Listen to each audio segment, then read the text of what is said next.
오늘 봉독한 본문 72절에 보면 그가 그들을, 그가는 다윗 왕을 뜻하는 거고요, 그들은 이스라엘 백성들을 뜻합니다. 다윗이 이스라엘 백성들을 자기 마음의 완전함으로 기르고 그 손의 농숙함으로 그들을 지도하였도다, 이렇게 말씀합니다. 이 말이 다윗이 목자로서 하나님의 양무리를 잘 목양했다는 뜻입니다. 그래서 말씀의 제목은 좋은 목자가 받는 복입니다. 한번 따라 하십시다. 좋은 목자가 받는 복. 옆 사람과 서로 인사하면서 이렇게 복을 빌어줍니다. 다윗처럼 마음의 완전함으로 기르고 그 손의 능숙함으로 지도하는 좋은 목자가 됩시다.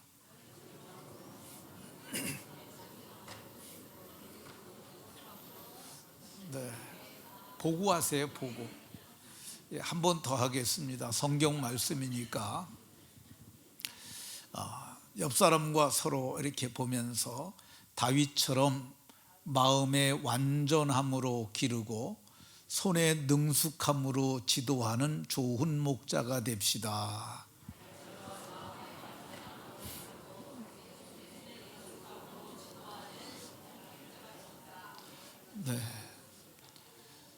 다윗처럼 마음의 완전함으로 기르고 또 그 손의 능숙함으로 지도하는 좋은 목자들이 다 되시기를 예수 그리스도의 이름으로 축원합니다. 세상에서 양을 치는 사람들을 목자라고 합니다. 우리나라에서는 양을 치는 목자의 모습을 보기가 쉽지는 않습니다.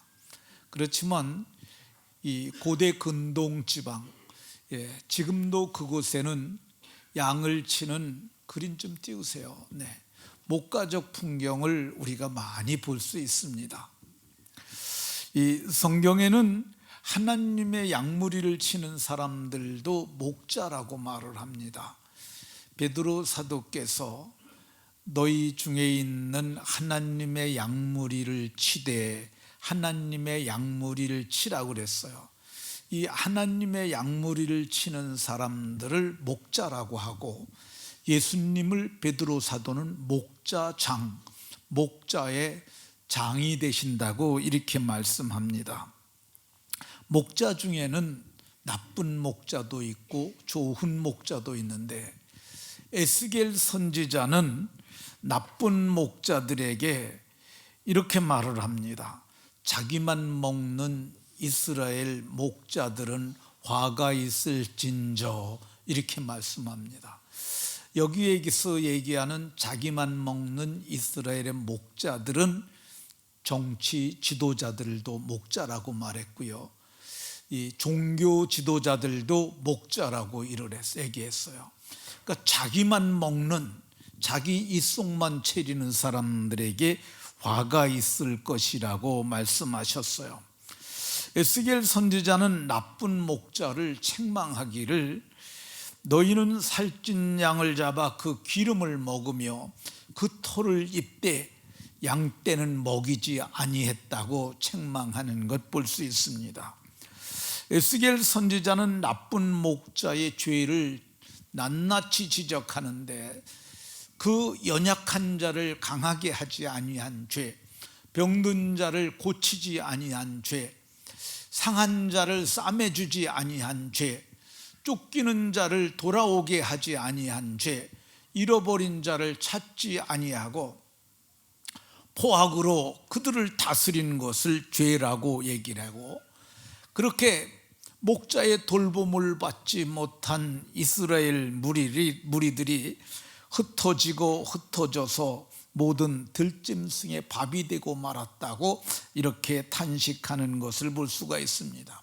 그러니까 우리는 나쁜 목자가 되면 안 되고 좋은 목자가 되어야 할 줄로 믿으시기 바랍니다. 그러면 좋은 목자는 어떤 목자가 좋을 목자일까? 다윗과 같은 목자가 좋은 목자입니다. 오늘 본문 72절을 보면 다윗이 이스라엘 백성들을 자기 마음의 완전함으로 기르고 그 손의 능숙함으로 그들을 지도하였다고 이렇게 말씀하는 것을 볼 수가 있습니다. 다윗 왕은 정말 좋은 목자였습니다. 다윗처럼 우리가 좋은 목자가 되려면 다윗을 본받아도 될 것이라고 생각합니다. 다윗의 행적을 살펴보면서 좋은 목자로 변화되는 복이 있으시기를 바랍니다. 다윗은 그러면 어떻게 좋은 목자가 되었을까?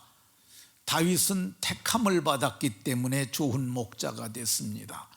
70절에 보면 그의 종 다윗을 택하시되, 하나님께서 다윗을 하나님이 택하셨습니다.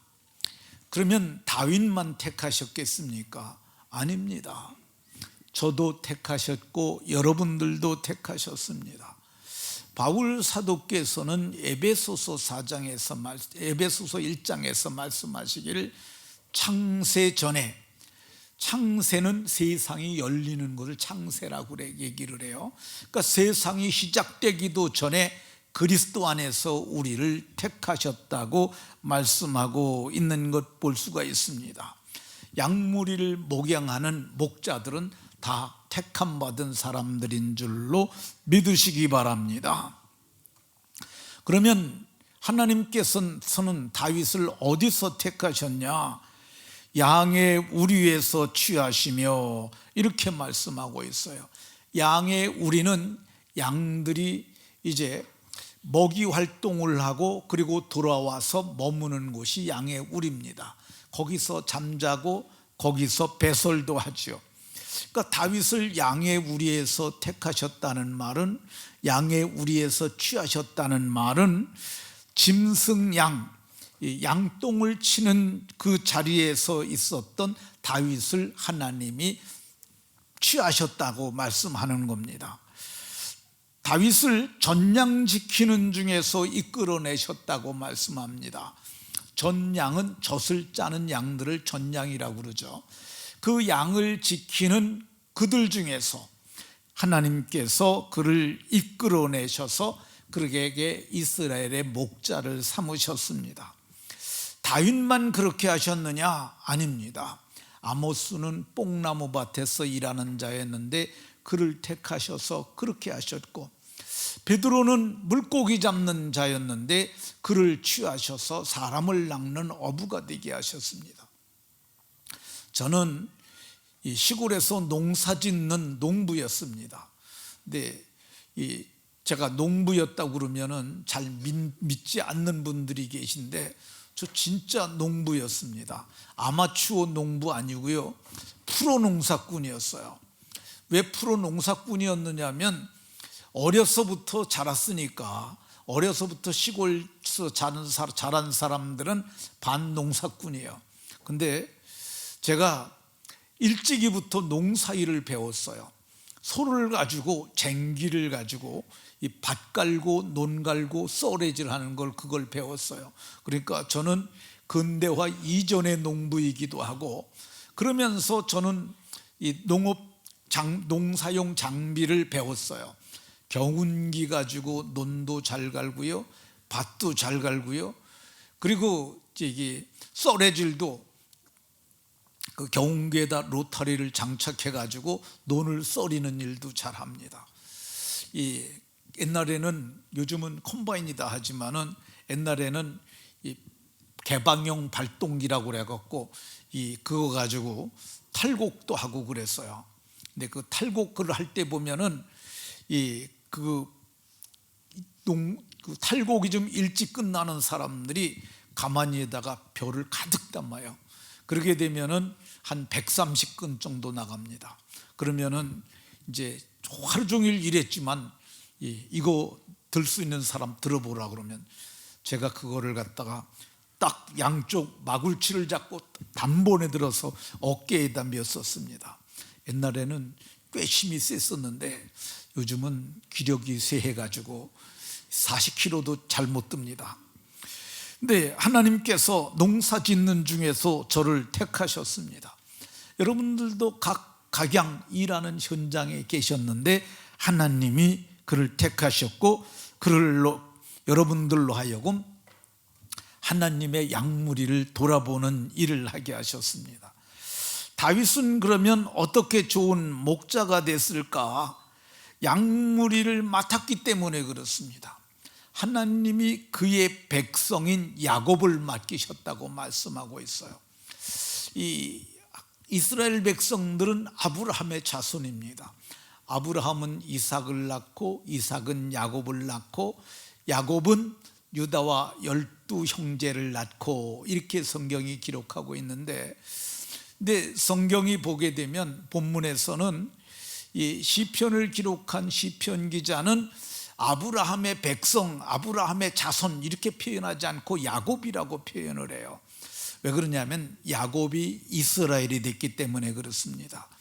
야곱이 야복강에서 기도하던 날에 천사와 씨름을 했는데 그때 천사가 말했어요. 내 이름을 다시는 야곱이라고 부를 것이 아니요 이스라엘이라 부를 것이라. 이 야곱은 이 야곱이라는 그 단어를 직역을 하면은 발목을 잡은 사람이에요. 그래서 우리나라로 식으로 야곱아 이렇게 부르면은 그걸 히브리 사람들은 야곱아 그러면 그걸 뭘로 듣느냐 하면 발목을 잡았다 어딨냐 이렇게 묻는 거야. 이게 발목을 잡은 사람이야. 발목을 잡게 되면 사람이 넘어지잖아요. 그러니까 그 뜻은 사기꾼이라는 뜻이에요. 근데 야복강에서 그 야곱이 변화가 됩니다. 뭘로 변화가 되느냐? 이스라엘로 변화가 돼요. 이스라엘은 하나님을 이긴 자라는 뜻이에요. 근데 야곱이 12아들을 낳았는데 그 야곱의 자손들이 12지파가 됩니다. 장자 루벤의 자손들은 루벤 지파가 되고, 차자 시므온의 자손들은 시므온 지파가 되고, 레위의 자손들은 레위 지파가 되고, 유다의 자손들은 유다 지파가 되고, 이렇게 해서 이스라엘 12지파가 되는데 하나님께서 그의 소유인 야곱의 자손 12지파를 그에게 맡겼다고 이렇게 말씀합니다. 하나님께서는 다윗에게 역량이 크니까 큰 무리를 맡겼어요. 근데 사람의 역량에 따라서 맡기세요. 직분에 따라서 맡기세요. 그래서 우리 교회도 고을 목자가 있고 동네 목자가 있고 목장 목자가 있는데, 근데 난 목장 목자도 아닌데 난 목자 아니라고 이렇게 얘기를 할 수도 있는데 아닙니다. 그 사람도 다 목자예요. 어떤 목자냐? 가정에 아내가 있고 자녀들이 있으면 그 가정의 목자예요. 하나님께서 목양의 관점에서 보면 다 목자들입니다. 그래서 자녀들을 목양하고 또 직장에 가면 직장의 직원들도 있잖아요. 그 사람들도 목양하는 것과 같습니다. 그러면 다윗은 어떻게 하였기에 좋은 목자가 됐을까? 성경을 보면 78편 72절에 보면 그가 그들 곧 이스라엘을 자기 마음의 완전함으로 기르고, 이 완전함으로 마음의 완전함이라는 말이 잘 이해가 가지 않는 용어예요. 근데 이거 이전에 사용했던 개역 성경을 보게 되면 그가 마음의 성실함으로 기르고 이렇게 말씀하셨어요. 이 마음의 성실하다는 표현이 완전하다는 표현이나 이 말의 뜻은 빈틈없이, 그러니까 양무리를 돌아보는데 조금도 빈틈없이 마음으로 힘을 다해서 그렇게 했다는 겁니다. 그러니까 다윗이 좋은 목자죠. 그러니까 목자의 자질 중에 하나가 마음이에요. 마음이 어떤 마음이냐? 소떼의 마음을 두고 양떼에 두는 마음을 둔 사람은 다 좋은 목자입니다.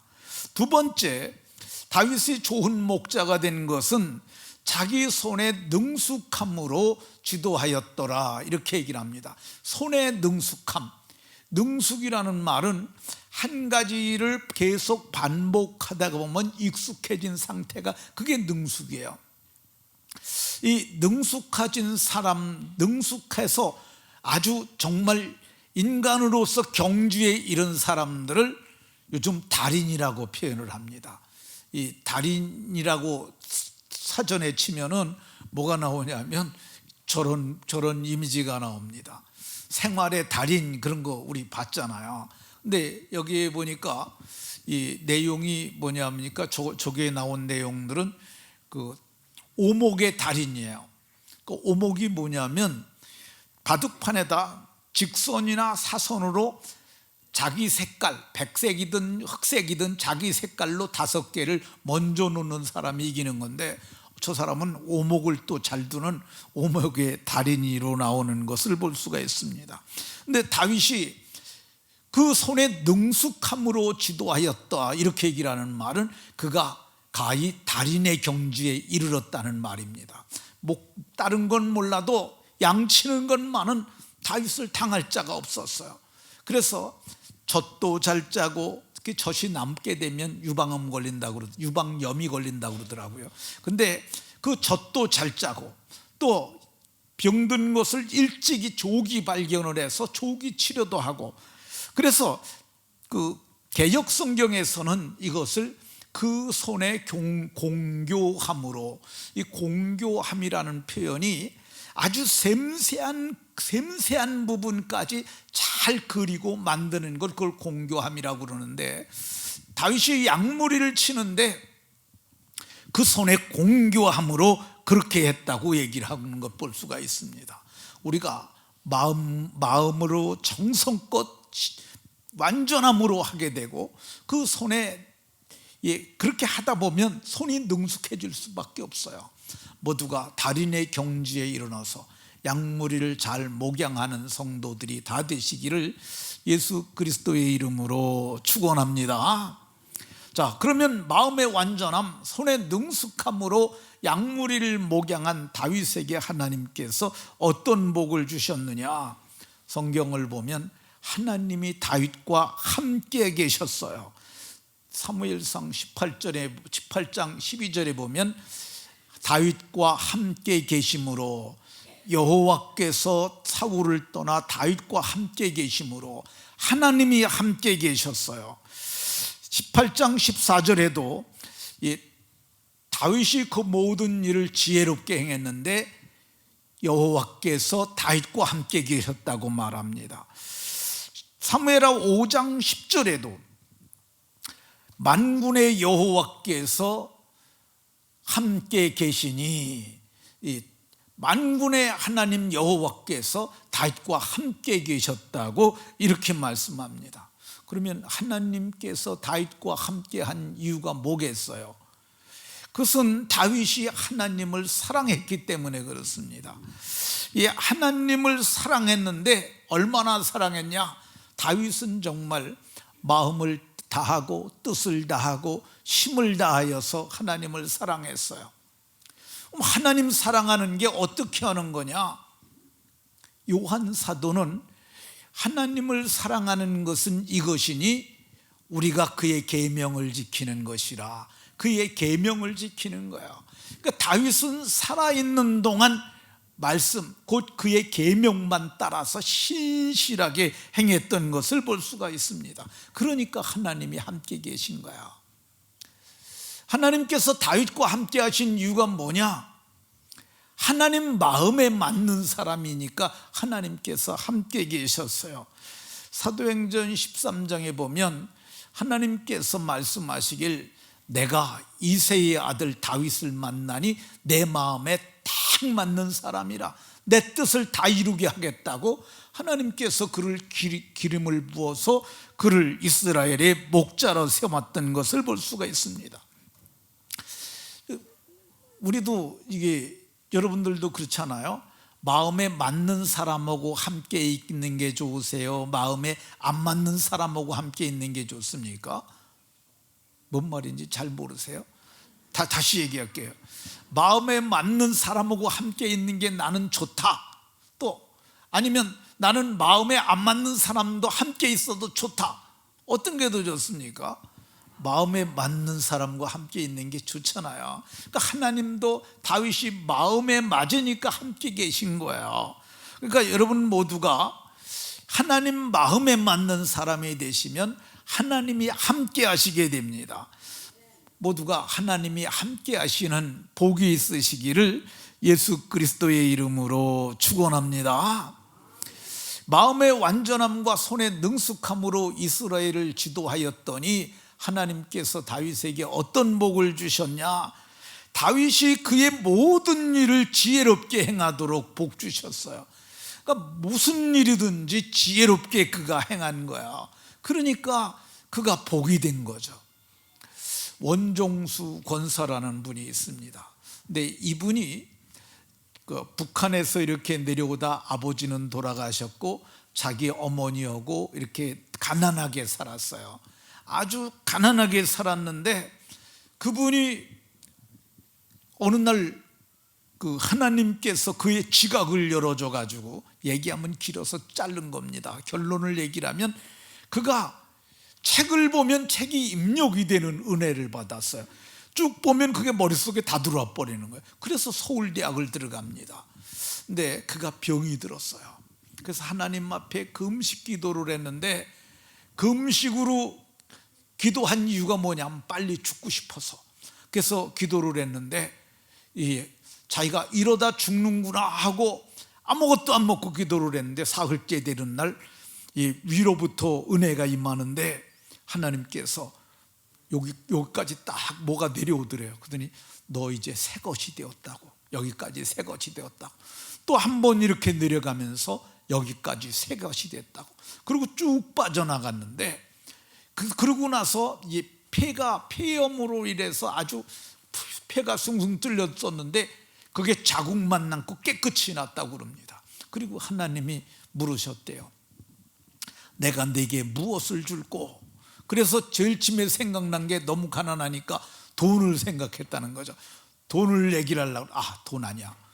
그래서 두 번째 생각한 게 높은 벼슬을 하면 돈도 생기고 벼슬도 생기니까 그걸 생각해서 하나님 나를 높여달라고 기도하려고 하다 아니야.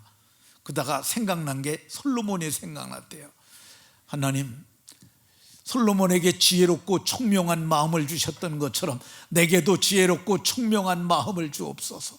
그래서 하나님께서 그에게 지혜롭고 총명한 마음을 주셔서 그가 미국으로 유학을 가고 세계적인 암 전문의가 되고 세계적인 암센터의 원장이 되고 부와 권력과 모든 것을 갖는 그런 사람이 됐어요. 다윗이 지혜롭게 행하니까 모든 일이 잘 되지 않았겠습니까? 다윗이 지혜롭게 행하니까 사람들이 다 잘한다고 그러지 않았겠습니까? 다 잘 되니까 자기도 복이 되고 자기와 함께한 사람도 다 복이 되었어요. 여러분들이 지혜롭게 행할 지혜를 얻는 복이 있으시기 바랍니다. 다윗이 마음의 완전함, 그 손의 능숙함으로 하나님의 양무리를 목양했더니 하나님께서 어떤 복을 주시느냐? 점점 강성하여 가니라, 이렇게 말합니다. 어떤 사람은 이 부모님에게 물려받은 것 가지고 뭐 크게 뭘 차려서 뭘 합니다. 돈이 부족하니까 대출바닥까지 다 받아서 이렇게 합니다. 근데 날이 가면 갈수록 쪼그러들더니 나중에는 경매당하고 다 날아가는 사람이 있습니다. 저 그런 사람 여러 명 봤어요. 근데 반면에 어떤 사람이 있냐면 물려받은 것도 없고 가진 것도 없어요. 그래서 아주 작게 시작을 합니다. 그런데 점점 잘 되는 거야. 그래 점점 커지는 거야. 나중에는 아주 크게 커지는 거야. 이게 성경이 복 주시는 사람이야. 여러분들 처음에는 미약할지라도 나중은 창대해지는 다윗과 같이 점점 강성해가는 복이 모두에게 있으시기 바랍니다. 다윗이 마음의 완전함, 손의 능숙함으로 하나님의 양무리를 잘 목양했더니 어떤 복을 주셨냐? 백전백승의 복을 주셨어요. 제가 성경을 보면서 다윗이 전쟁터에서 패한 기록을 찾지를 못했어요. 그러니까 다윗은 싸우는 대로 이긴 거야. 백전백승을 한 거죠. 성경은 다윗이 어디로 가든지 여호와께서 이기게 하시니라. 역대상 18장 6절에 그렇게 말씀합니다. 어디로 가든지 여호와께서 이기게 하시니라. 다윗이 이긴 게 아니에요. 저걸 잘 보세요. 어디로 가든지 다윗이 이겼다고 그럽니까? 여호와께서 이기게 하셨다고 그럽니까? 하나님이 이기게 하시는 거예요. 그러니까 하나님이 다윗의 편이 되고 하나님이 다윗과 함께 하시니까, 그래서 다윗은 이긴 거야. 하나님이 이기게 하시니까 다윗은 이긴 거야. 그러니까 다윗은 어디로 가든지 무엇을 하든지 두려워하지 않았어요. 왜 그럽니까? 여호와가 자기 편이니까. 여호와는 내 편이시라. 이 시편에 그렇게 기록하고 있어요. 그래서 다윗은 이 사망의 음침한 골짜기를 두려워 다닐지라도 해를 두려워하지 않았다고 얘기를 해요. 사망의 음침한 골짜기가 어디겠어요? 화살이 빗발치는 전쟁터죠. 근데 거기를 가도 두려워하지 않았는데 그 이유가 뭐냐? 주님이 함께 하셔서, 주님이 함께 하시고 주님이 자기에게 날라오는 화살을 다 피게 하게 하시는 거야. 주의 지팡이와 막대기가 자기를 안위했다고 얘기를 합니다. 사울의 목전에서 수금을 뜯을 때, 사울은 아주 큰 용사예요. 바로 눈앞에서 수금을 뜯는데 옆에 있던 단창을 바로 집어 던졌습니다. 그게 사울이 그렇게 던졌으면 그 몸을 이게 관통을 하고 벽에 맞춰야 맞아요. 근데 성경을 보면 다윗이 피하여 나갔다 그럽니다. 뭐라고 그러냐면 사망과 생명이 한 발짝 차이였다. 근데 한 발짝 차이로 피하여 갔는지 사울이 잘못 던졌든지 그는 하나도 상하지 않았어요. 하나님께서 지켜주시고 이기게 하시는 복, 그 보호의 복이 여러분들에게 있으시기 바랍니다. 다윗은 마음의 완전함, 손의 능숙함으로 목양을 열심히 했더니 하는 일마다 성공하는 형통의 복을 주셨어요. 다윗은 마음의 소원을 두고 행했던 것 중에 이루지 못한 것이 하나도 없었어요. 단 하나, 하나님이 안 된다고 하신 것 하나 있었어요. 그게 뭐냐? 다윗이 성전을 건축하려고 했어요. 그랬는데 너는 군인이라 전쟁에서 피를 많이 흘렸으므로 내 이름을 위하여 너는 성전을 건축하지 못할 것이라고 말씀하시면서, 그러나 너를 대신하여 네가 낳을 아들 솔로몬이 나를 위하여 성전을 건축할 것이라고 말씀하셨어요. 하는 일마다 잘 돼야 인생이 복되고 행복하지, 하는 일마다 안 되면 어떡하겠습니까? 모두가 정말 마음의 성실함으로 목양을 하심으로 하는 일마다 잘 되는 형통의 복이 있으시기를 바랍니다. 다윗이 마음의 완전함과 손의 능숙함으로 목양했더니 어떤 복을 주셨느냐? 하나님께서 다윗에게 번영의 복을 주셨어요. 이 다윗이 유대 땅 베들레헴에서부터 출발했는데 그의 지경이 아주 그 주변을 다 다스리는 광대한 제국의 통치자가 됐던 것을 볼 수가 있습니다. 지도를 한번 보시겠습니다. 자, 이 지도 보시면은 이게 이제 이스라엘 지도입니다. 이렇게 이걸 레반트 지역이라고 부르는데요. 여기가 예루살렘이에요. 예루살렘. 다윗은 이 다윗성, 곧 예루살렘을 다윗성이라고 했는데, 이 다윗성에 거주했는데요. 그가 블레셋 사람들을 쳐서 항복을 받고, 블레셋 사람들이 어디냐면 이게 여기 지금 가자 지구라고 하는데요. 이게 지금 이스라엘과 지금 전쟁하고 있잖아요. 이게 블레셋이 이게 살던 지역이에요. 이거 이쪽 왼쪽에 이거 다 항복받았죠. 또 보면 모압을 침해, 모압 사람들이 다윗의 종이 되어, 이게 모압이죠. 롯의 자손들인데 모압과 암몬, 이쪽은 암몬이 그런데 모압 사람들이 다윗의 종이 돼서 조공을 바쳤어요. 아람 사람이, 아람은 여기거든요. 아람 사람이 이게 에셀이 유브라데 강가에서 자기 세력을 펼치고자 하는데, 유브라데 강은 이렇게 여기 있고 이쪽에 이렇게 티그리스 강이 있고 이게 유프라테스 강이 있는데, 여기가 유프라테스 강가예요. 근데 여기서 하맛에서 저들을 쳐서 이겼다고 얘기를 하고 있습니다. 그리고 성경을 보게 되면 아람 사람이 다윗의 종이 되어 조공을, 이게 아람이에요. 그 아람 나라 군대 상관 우리가 잘 알잖아요.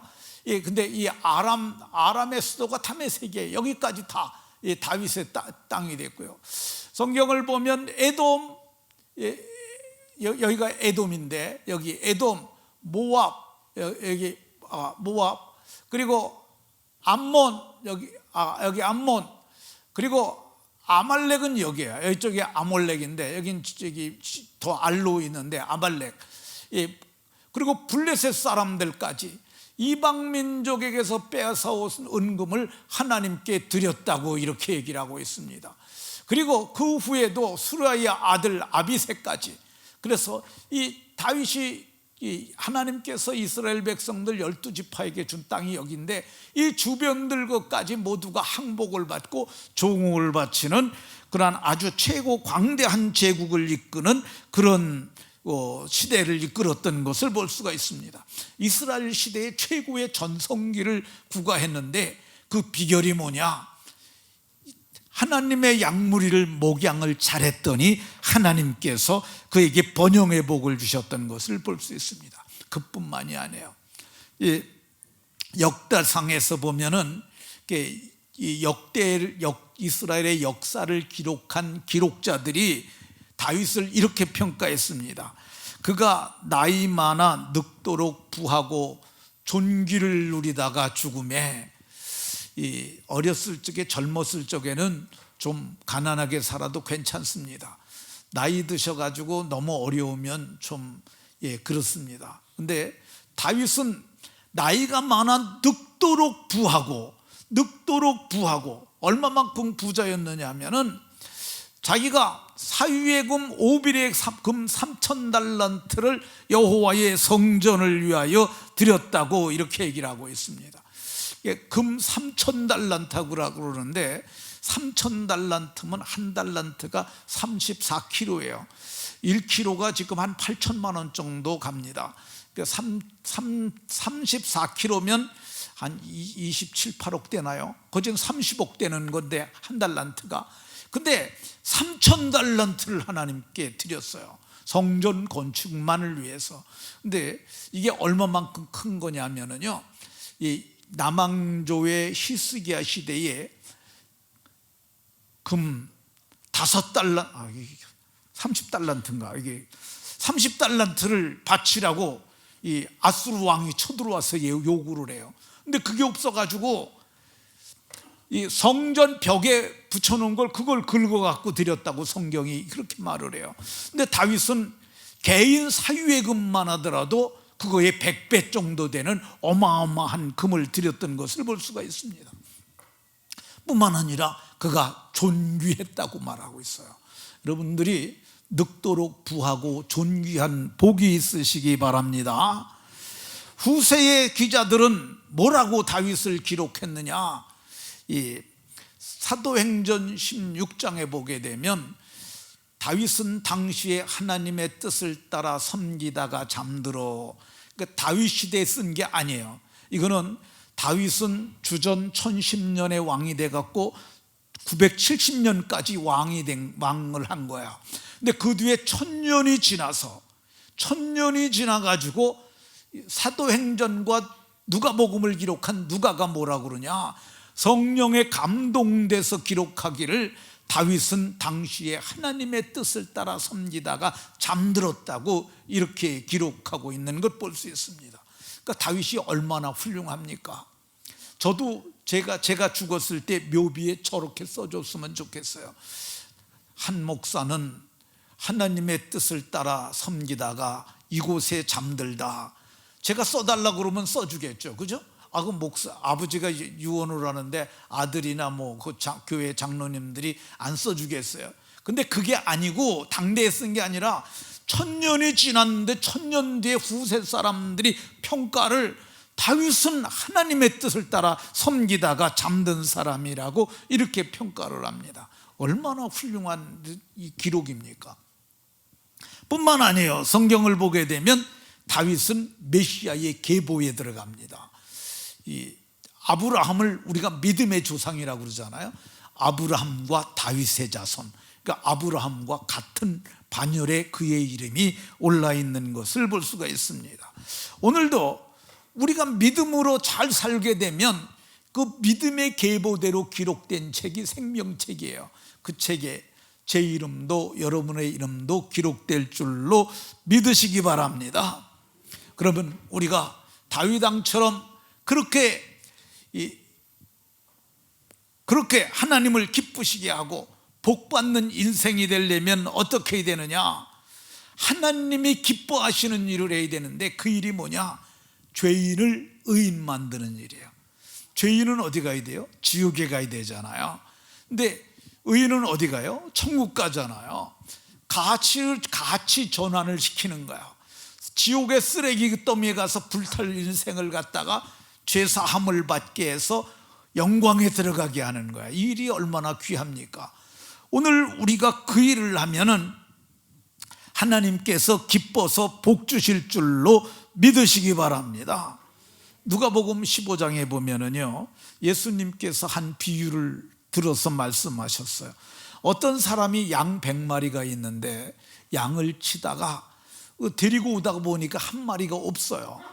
그 99마리를 두고 한 마리를 찾으러 갑니다. 그래서 마침내 그걸 찾았어요.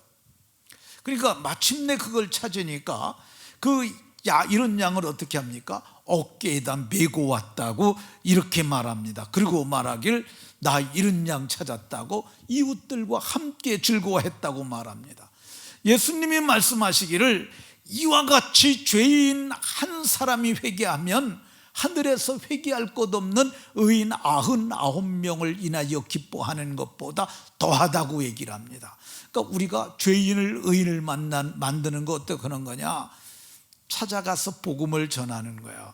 그리고 그 사람을 교회로 데려와서 죄 사함 받고 그래서 구원받아 천국에 들어가게 하는 거야. 이거를 한 사람을 하나님께서 기뻐서 복 주신다고 말씀하고 있어요. 또 하나님의 이제 교회에 들어왔어요. 그 사람들을 목양해야 되지 않습니까?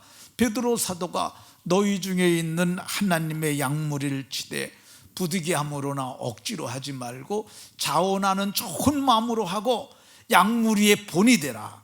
그러면 목자장이 나타나실 때, 목자장은 예수님이에요. 그때 시들지 아니하는 영광의 관을 얻으리라. 손기정 선수가 베를린 올림픽에서 이 마라톤으로 금메달 땄잖아요. 그리고 이 면류관을 받았어요. 근데 그게 시드는 면류관이었어요. 근데 우리는 어떤 걸 받냐? 시들지 아니하는 영원토록 빛나는 그 영광을 약속하고 있습니다. 현세에서는 아주 이루 말할 수 없는 영광을 주시고 내세에서는 영광의 관을 약속하고 있으니까 모두가 좋은 목자가 되셔서 목양을 잘 하심으로 모두가 복이 다 되시기를 예수 그리스도의 이름으로 축원합니다.